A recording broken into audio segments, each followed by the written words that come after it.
Botad SOG police પેટ્રોલિંગમાં હતી એ દરમિયાન મળેલી બાતમીના પગલે કાનિયાડ કુંડલી ગામ તરફ જવાના કાચા માર્ગ ઉપરથી એક શખ્સને પિસ્તોલ સાથે ઝડપી લેવામાં આવ્યો હતો। બોટાદ એસઓજી પોલીસે હળદડ ગામના જયેશભાઈ ઉર્ફે કાળુભાઈ નુકભાઈ ખાચરને કાનિયાડ કુંડલી ગામ તરફ જવાના કાચા માર્ગ ઉપરથી દેશી બનાવટની પિસ્તોલ સાથે ઝડપી લીધો હતો। આથી પોલીસે ગુનો નોંધી વધુ તપાસ હાથ ધરી હતી।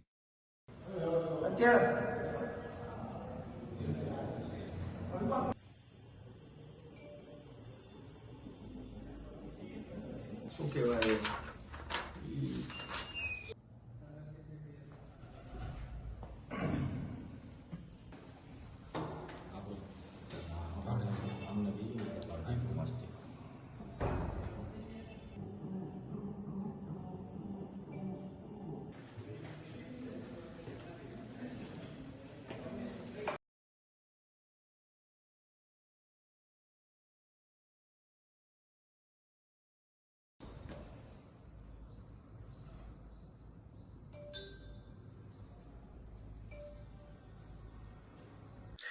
બોટાદ જિલ્લાની અમારી એસઓજીની ટીમ પેટ્રોલિંગમાં હતી તે દરમિયાન બોટાદ તાલુકાના કાનિયાડ ગામે અમારા હેડ કોન્સ્ટેબલ જયેશભાઈ ધાંધલને ચોક્કસ બાતમી હકીકત મળેલ હતી કે શખ્સ છે જે હથિયાર લઈને જઈ રહ્યો છે, જે કાનિયાડથી કુંડલી જવાના માર્ગે જતો હતો। તે દરમિયાન તેના કબજામાંથી એક હથિયાર દેશી આર્ટ બનાવટની પિસ્તલ જે છે એ કબજે કરી છે અને આર્મ્સ એક્ટ 25(1)BA મુજબ પાળિયાદ પોલીસ સ્ટેશનમાં ગુનો દાખલ કરાવેલ છે અને આગળની વધુ તપાસ ચાલુ છે।